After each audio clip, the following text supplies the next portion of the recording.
ಶ್ರೀ ಗುರು ಪರಬ್ರಹ್ಮಣೇ ನಮಃ. ಮೂಕಂ ಕರೋತಿ ವಾಚಾಲಂ ಪಂಗುಂ ಲಂಘಯತೆ ಗಿರಿಂ ಯತ್ಕೃಪಾತಮಃ ಮುಂದೆ ಕಾಡಸಿದ್ದೇಶ್ವರ ಗುರು. ಈ ಪವಿತ್ರವಾದ ತಾಣದ ಶಕ್ತಿ ವಿರಾಜಮಾನಗೊಂಡ ದುರ್ದುಂಡೇಶ್ವರ ಮಾಂತ ಶಿವಯೋಗಿಗಳು ಮರಿದೇವರನ್ನು ಎನ್ನ ಹೃದಯ ಮಂದಿರದಲ್ಲಿ ಸ್ಮರಿಸುತ್ತಾ, ಅವರ ಕರಕಮಲ ಸಂಜಾತರು, ಅವರ ಕೃಪಾ ಆಶೀರ್ವಾದದ ಶಕ್ತಿಯನ್ನು ಪಡೆದಂಥವರು, ಎನ್ನ ಆತ್ಮೀಯರು ಆಗಿರ್ತಕ್ಕಂಥ ಶ್ರೀಮನ್ನಿರಂಜನ ಪ್ರಣವ ಸ್ವರೂಪಿ ತ್ರಿನೇತ್ರ ಪರಮ ಪೂಜ್ಯರಲ್ಲಿ ಭಕ್ತಿ ನಮನಗಳನ್ನು ಸಲ್ಲಿಸುತ್ತಾ, ಈ ಒಂದು ಹುಟ್ಟುಹಬ್ಬದ ಕಾರ್ಯಕ್ರಮದಲ್ಲಿ ದಿವ್ಯ ಸಾನ್ನಿಧ್ಯದಲ್ಲಿ ಪಾಲ್ಗೊಂಡಿರ್ತಕ್ಕಂಥ ಎಲ್ಲ ಪೂಜ್ಯರಲ್ಲಿಯೂ ಭಕ್ತಿ ನಮನಗಳನ್ನು ಸಲ್ಲಿಸುತ್ತಾ, ಈ ಕಾರ್ಯಕ್ರಮದ ಎಲ್ಲ ವ್ಯವಸ್ಥಾಪಕ ಸಮಿತಿಯವರೇ, ಪದಾಧಿಕಾರಿಗಳೇ, ಗ್ರಾಮದ ಸದ್ಭಕ್ತರೇ, ಹಿರಿಯರೇ, ರೈತ ಬಾಂಧವರೇ, ರಾಜಕೀಯ ಮುತ್ಸದ್ದಿಗಳೇ, ತಾಯಂದಿರೇ, ಯುವಕರೇ, ತಮ್ಮೆಲ್ಲರ ಅಂತರಾತ್ಮಕ್ಕೆ ಶರಣು ಶರಣಾರ್ಥಿ.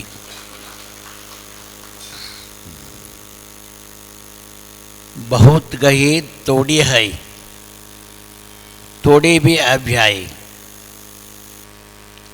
ಕೊನೆಗೆ ಮನೆಗೆ ಹಿರೇ ಮಗನ ಆಗಬಾರ್ದಂತ, ಕೊನೆಗೆ ಭಾಷಣಕಾರ ಆಗಬಾರ್ದಂತ. ಮನೆಗೆ ಹಿರೇ ಮಗ ಆಗ್ಯಾನಪ್ಪ ಅಂತಂದ್ರೆ ಏನೆಲ್ಲ ಇರುವಂಥ ವ್ಯವಸ್ಥೆಯಲ್ಲಿ ಕೊನೆಗೆ ಅವನಿಗೆ ತಲೆಗೆ ಪಟ್ಟ ಕಷ್ಟ ಸುಖ ದುಃಖ ದುಮ್ಮಾನಗಳನ್ನು ಇವು ಹಿರೇ ಮಗ ಆಗಿದ್ದ ಇವನ ನೋಡ್ರಿ ಅಂತ. ಕೊನೆಗೆ ಭಾಷಣಕಾರ ಆಗ್ಯಾರಪ್ಪ ಅಂತಂದ್ರೆ ಯಾತ್ರಿಕರ ಒಂದು ತಂಡದ ಒಂದು ಜ್ಞಾಪಕ ಬರ್ತೈತೆ ನಮಗೆ. ತಿರುಪತಿಗೆ ಯಾತ್ರಾ ಹೊಂಟಿದ್ರಂತ ನೂರಾರು ಜನ ಭಕ್ತರು.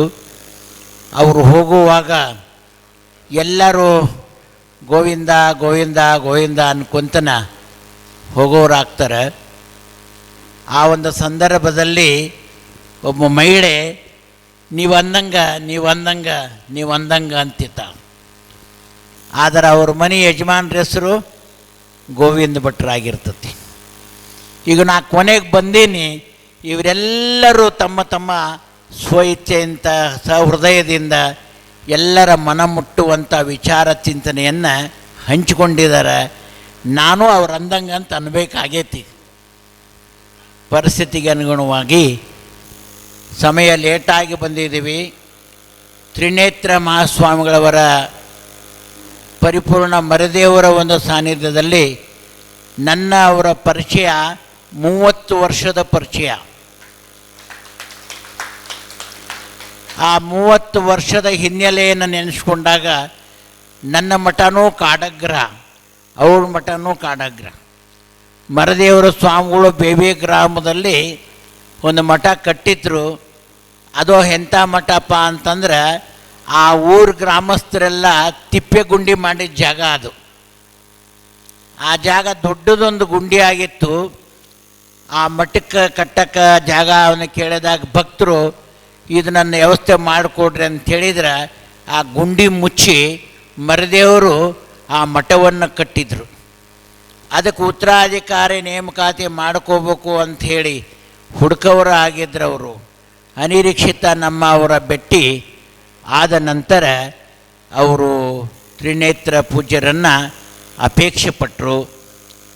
ಆ ಸಂದರ್ಭದಲ್ಲಿ ಅವರು ಭಾಳ ಆತ್ಮೀಯತೆಯಿಂದ ನಮ್ಮನ್ನು ಅವರು ಉತ್ತರಾಧಿಕಾರಿಕ್ಕಿಂತನೂ ಹೆಚ್ಚಿನ ಪ್ರೀತಿಯನ್ನು ನಮ್ಮ ಮೇಲೆ ಇಟ್ಕೊಂಡಿದ್ದರು. ಯಾವಾಗಲಾದರೂ ತ್ರಿನೇತ್ರ ಸ್ವಾಮಿಗಳು ಬಂದಾರಂದ್ರೆ ಆ ಗಡ್ಡ ಸ್ವಾಮಿಗಳು ಕರೀನಿ ಅನ್ನೋರು. ಅವ್ರು ನನ್ನ ಹೆಸರು ಗೊತ್ತಾಗ್ತಿರ್ಲಿಲ್ಲ. ನಾನು ಆ ಕಡೆ ಉತ್ತರ ಕರ್ನಾಟಕ ಬಿಜಾಪುರ ಜಿಲ್ಲೆಯವರ, ಅವರು ಆ ಕಡೆ ಒಡನಾಟಲ್ಲಿ ಮಹಾರಾಷ್ಟ್ರ ಸಾಂಗ್ಲಿಯಲ್ಲಿ ಬೆಳೆದು ಬಂದವರು. ನಾನು ಆ ಕಡೆ ಮಹಾರಾಷ್ಟ್ರ ತುದಿಯಲ್ಲಿರೋರು. ಭಾಳ ಆತ್ಮೀಯತೆ ವಿಶ್ವಾಸದಿಂದಿರೋರು. ಏನೇ ವಿಚಾರ ಇದ್ದರೂ ಕೂಡ ಅವರು ವಯೋವೃದ್ಧರು, 107 109 ವರ್ಷ ಇದ್ದರೂ ಕೂಡ ನೊಣವಿನಕೆರೆ ಸ್ವಾಮಿಗಳಂದ್ರೆ ಭಾಳ ಪ್ರೀತಿ. ಅವರ ಒಡನಾಟದಲ್ಲೇ ಬೆಳ್ಕೊಂಡು ಬಂದ್ವಿ.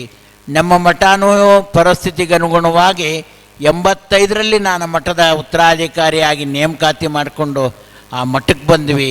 ನಮ್ಮ ಮಠಕ್ಕೆ ರೋಡ್ ಇರಲಿಲ್ಲ, ಬರೋರಿರಲಿಲ್ಲ, ಹೋಗೋರಿರಲಿಲ್ಲ.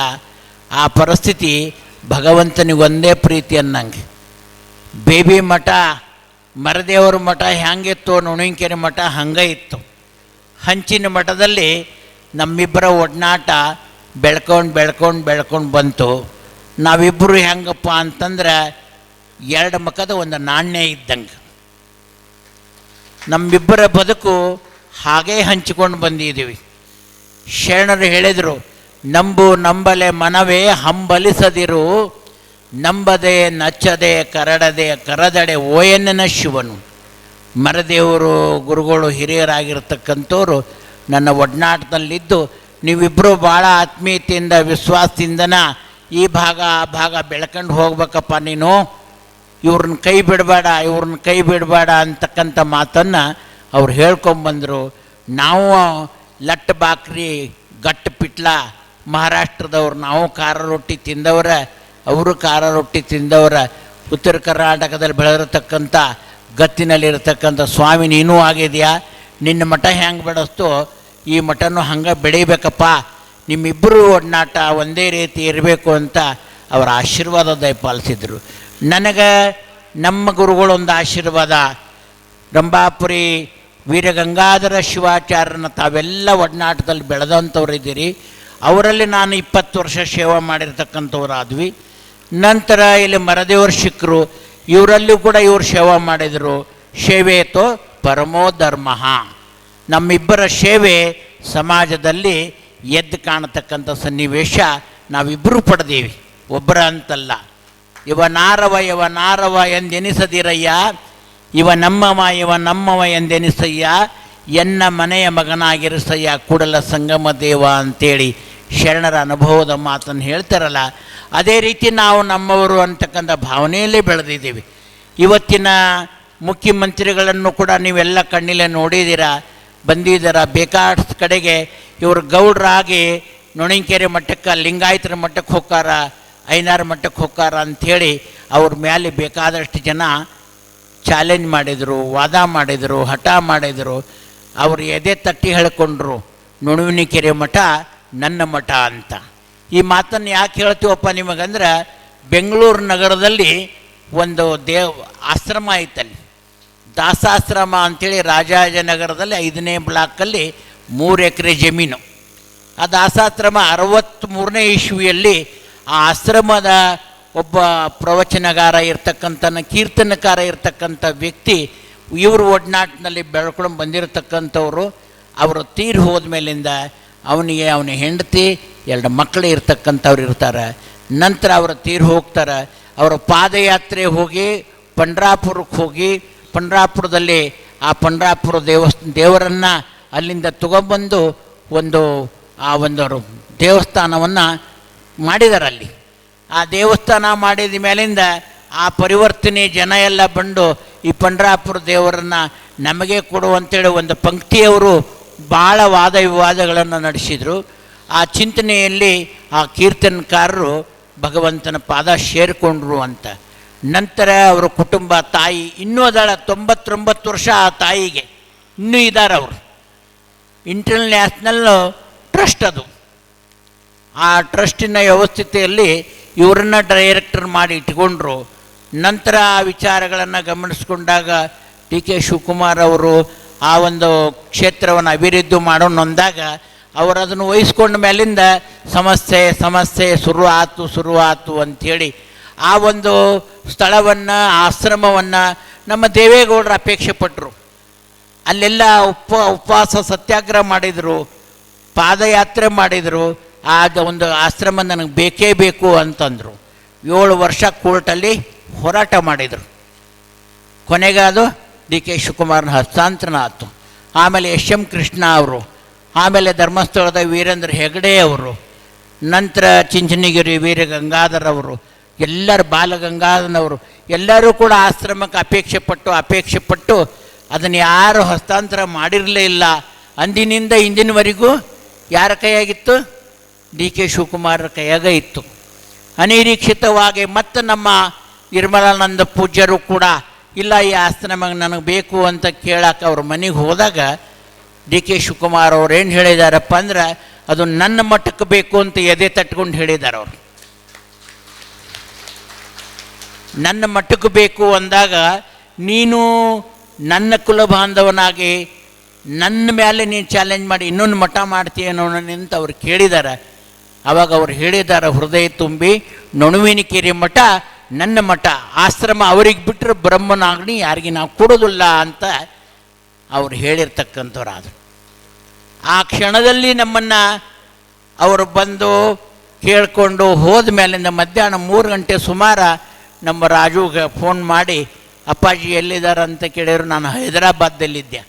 ಹೈದರಾಬಾದ್ನಿಂದ ಬರ್ತಿದ್ದಂಗೆ ಯಾವಾಗ ಬರ್ತೀರಿ ಅಪ್ಪಾಜಿ ಅವರು ಅಂತ ಅವ್ರಿಗೆ ಕಿವಿ ಮಾತು ಕೇಳಿದಾಗ, ಅಪ್ಪ ನಾ ಬೆಳಗ್ಗೆ ಬರ್ತಾಯಿದ್ದೀನಿ 8 ಗಂಟೆ ಪ್ಲೇಟಿಗೆ ಅಂದಾಗ, ಆಯ್ತು ಅಪ್ಪಾಜಿ ಬನ್ನಿ ಅಂದರು.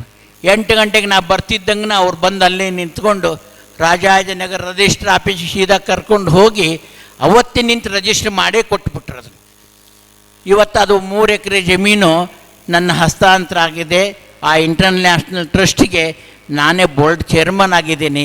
ವ್ಯವಸ್ಥೆ ನಡೆದಿರ್ತಕ್ಕಂಥ ಸನ್ನಿವೇಶ ಅಂದ ಬಸವಣ್ಣನವರು ಜಾತಿ ಮತ ಪಂಕ್ತ ಯಾವುದನ್ನು ಗಣನೆಗೆ ತಗೊಳ್ಳದಂಗೆ ಇವ ನಮ್ಮವ ಅಂತ ಇದೇ ತಟ್ಕೊಂಡಿರತಕ್ಕಂಥ ಮಾತಿನ ನಿದರ್ಶನದ ವ್ಯಕ್ತಿ ಇವತ್ತು ಕಲಿಯುಗದಲ್ಲದಾರ ಅಂದ್ರೆ ಆ ಒಂದು ವಿಚಾರಕ್ಕೆ ಡಿ ಕೆ ಶಿವಕುಮಾರ್ ಅವರು ಎಲ್ಲ ಜಾತಿ ಮತ ಪಂಕ್ತದ ವಿಚಾರದಲ್ಲಿರ್ತಕ್ಕಂಥ ನಮ್ಮ ವೀರಶೈವ ಮಠದಲ್ಲಿ ಅವರು ನಡ್ಕೊಂಡು ಪರಿಪೂರ್ಣವಾಗಿರ್ತಕ್ಕಂಥದ್ದು. ಈಗೂ ರಾಜ ಪ್ರತ್ಯಕ್ಷ ದೇವತಾ ಶ್ರೀಮಠದ ಆಶೀರ್ವಾದದಿಂದ ಅಧಿಕಾರವನ್ನು ಪಡೆದಿದ್ದಾರೆ. ಅವರ ಒಂದು ನಡತೆ ರೀತಿ ನಿಮ್ಮೆಲ್ಲರ ಮನಸ್ಸು ಸಾಕ್ಷಿ ಇದೆ. ಈಗ ಎಲ್ಲರನ್ನೂ ಒಗ್ಗೂಡಿಸ್ಕೊಂಡು ತಾಳ್ಮೆಯಿಂದ ಸಮಾಧಾನದಿಂದ ರಾಜ್ಯವನ್ನು ಪರಿಪೂರ್ಣವಾಗಿ ಮುಂದೆ ನಡೆಸ್ಕೊಂಡು ಹೋಗ್ತಾರೆ. 16 ವರ್ಷ ಆ ರಾಜ ಆಗಿ ಉಳಿತಾನೆ ಅಂತಕ್ಕಂಥ ಮಾತು ತಮಗೆ ಹೇಳ್ತಾ ಇದ್ದೀನಿ. ಘಟದಿಂದ ಮಠ ಆಗೈತಿ ಅಂತಂದ್ರೆ ತ್ರಿನೇತ್ರ ಸ್ವಾಮಿಗಳು. ಈ ಮಠದಲ್ಲಿ ಏನಿತ್ತು, ಏನೂ ಇರಲಿಲ್ಲ. ಈ ಒಂದು ನದಿ ದಡದಾಗ ಬಂದಾಗ ನಮ್ಮ ಚಲುವರಾಯ ಸ್ವಾಮಿ ಇದ್ರು, ಅವಾಗ ಸಚಿವರಾಗಿದ್ರಲ್ರಿ, ಚಲುವರಾಯ ಸ್ವಾಮಿ ಇದ್ದರು. ಅವರು ಮಠದ ಮಕ್ಕಳೇ, ನಮ್ಮ ನೊಣವಿಕೆರೆ ಮಠದ ಮಕ್ಕಳಾಗಿರ್ತಕ್ಕಂಥ Chaluvaraya Swamy, V Somanna, D K Shivakumar ಅವರು ಎಲ್ಲರೂ ಆ ಮಠದಕ್ಕೆ ನಡ್ಕೊಂಡವರ ಆದರು. ಅವರ ಜೊತೆಗೆ ಎಲ್ಲರೂ ಕೂಡ ಮಂತ್ರಿವಾದಿಗಳು ಎಲ್ಲರೂ ಬರ್ತಾರೆ, ಎಲ್ಲರೂ ಹೋಗ್ತಾರೆ. ಯಾರನ್ನು ನಾವೇನು ಇಂಥದ್ದು ಮಾಡಪ್ಪ ಅಂತ ಯಾರನ್ನೂ ಕೇಳಿಲ್ಲ. ಅವರವ್ರ ಇಚ್ಛೆ ಅಂತಲೇ ಅವರ ಸೇವೆ ಮಾಡಿಕೊಂಡು ಆ ಕ್ಷೇತ್ರ ಬೆಳೆಸಿರ್ತಕ್ಕಂಥವರಾದರು. ಚಲುವರಾಯ ಸ್ವಾಮಿ ಬಂದಮೇಲಿಂದ ಈ ಒಂದು ವ್ಯವಸ್ಥೆಯಲ್ಲಿ ಈ ಭೂಮಿಗೆ ಅಧಿಕಾರವನ್ನು ವ್ಯವಸ್ಥೆ ಮಾಡೋಣ ಬುದ್ಧಿ ಅಂತ ಹೇಳಿ ನಮಗೆ ಕಿವಿ ಮಾತು ಹೇಳಿದರು. ನಾನು ಬೇರೆ ಅಲ್ಲಪ್ಪ, ನಮ್ಮ ತ್ರಿನೇತ್ರ ಸ್ವಾಮಿಗಳು ಬೇರೆ ಇಲ್ಲಪ್ಪ ಅಂತಕ್ಕಂಥ ಮಾತನ್ನು ಹೇಳಿದೆ. ಅಪ್ಪಾಜಿ ಅವರೊಂದು ಮಾತು ಹೇಳಿದರು, 2 ಮಕ್ಕದ 1 ರೂಪಾಯಿ ನಾಣ್ಯ ಇದ್ದಂಗೆ ನೀವು ಇವರು ಇಬ್ಬರು ಕೂಡಿನ ಅಲ್ಲೂ ಬೆಳೀಲಿ ಇಲ್ಲೂ ಬೆಳೀಲಿ, ನಮ್ಮ ಸೇವೆ ನಿರಂತರವಾಗಿ ಮಾಡೋಣ ಅಂತಕ್ಕಂಥ ಮಾತು ಹೇಳಿದರು. ಇದೆಲ್ಲ ಬೆಂಗಾಡಾಗಿರ್ತಕ್ಕಂಥ ಸನ್ನಿವೇಶ. ಕ್ಷೇತ್ರ ಇವತ್ತು ಪರಿಪೂರ್ಣವಾಗಿ ನಾವು ನೀವು ಕುತ್ಕೊಳ್ತಕ್ಕಂಥ ಆಶ್ರಮ ಆಗಿದೆ. ಅದಕ್ಕೆ ಘಟದಿಂದ ಮಠ ಆಗೈತಿ. ಮಠದಿಂದ ಏನಿಲ್ಲ. ಅವಾಗೇನಿತ್ತಪ್ಪ ಅಂದ್ರೆ ಸ್ವಾಮಿಗಳು 100 ವರ್ಷ 107 ವರ್ಷದವರು ಪೂಜ್ಯರಿದ್ದರು. ಹೌಸ್ಫುಲ್, ಗಲ್ಲೆ ಖಾಲಿ, ಏನೂ ಇಲ್ಲ. ಭಕ್ತರು ಬರೋರನ್ನ ಮಾತಾಡ್ಸ್ಕೊಂಡು ಹೋಗೋದು ಒಂದೇ ಇತ್ತು. ಅವರ ಆಶೀರ್ವಾದದಿಂದ ಆ ಭಾಗದಲ್ಲಿ ನಾನು ಬೆಳೆದಿದ್ದೀನಿ, ತ್ರಿನೇತ್ರ ಸ್ವಾಮಿಗಳು ಬೆಳೆದಾರೆ. ಈಗಾಗಲೇ ಈಗ 50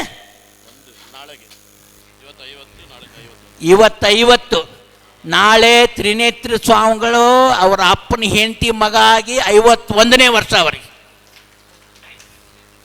ಇನ್ನು ಮುಂದೆ ನಿಮ್ಮ ಮಗನಾಗಿ ಜೊತೆಗೆ ಸಮಾಜದ ಒಗ್ಗಟ್ಟಿನಲ್ಲಿ ಅವರು ಬೆಳೆಯವರಾಗಿದ್ದಾರೆ. ಮುಂದೆ ಸುವರ್ಣ ಅಕ್ಷರದಲ್ಲಿ ಬರೆದಿಡತಕ್ಕಂಥ ಒಂದು ಈ ಭಾಗವನ್ನು ಬೆಳೆಸ್ಕೊಂಡು ಬಂದವರಾಗಿದ್ದಾರೆ. ಮುಂದಿನ ದಿನಗಳಲ್ಲಿ ಉತ್ತಮವಾಗಿರ್ತಕ್ಕಂಥ 60ನೇ ಷಷ್ಠಿಪೂರ್ತಿ ಕಾರ್ಯಕ್ರಮ ಬಹಳ ಭವ್ಯವಾಗಿ ದೊಡ್ಡದಾಗಿರ್ತಕ್ಕಂಥ ಕಾರ್ಯಕ್ರಮ ಮಾಡೋಣ. ಬೆಳ್ಳಿ ತುಲಾಭಾರ ಮಾಡಿ ತ್ರಿನೇತ್ರ ಸ್ವಾಮಿಗಳ 60ನೇ ವರ್ಷ ಷಷ್ಠಿಪೂರ್ತಿ ನಾವು ನೀವು ಕೂಡ ಮಾಡೋಣ ಅಂತಕ್ಕಂಥ ಮಾತನ್ನು ಹೇಳುತ್ತಾ 2 ಮಾತಿಗೆ ವಿರಾಮ ಕೊಡುತ್ತೇವೆ. ಶಿವಂಭುಯಾತ್ ಶಿವಂಭುಯಾತ್ ಶಿವಂಭುಯಾತ್. ಸಾಂಬಜೈ ನಮಃ ಪಾರ್ವತೀಪತಿ ಹರ ಹರ. ಶಿವನಮ ಪಾರ್ವತೀಪತಿ ಹರ ಹರ. ಮಾನವ ಧರ್ಮಕ್ಕೆ, ಧರ್ಮದಿಂದಲೇ ವಿಶ್ವಕ್ಕೆ.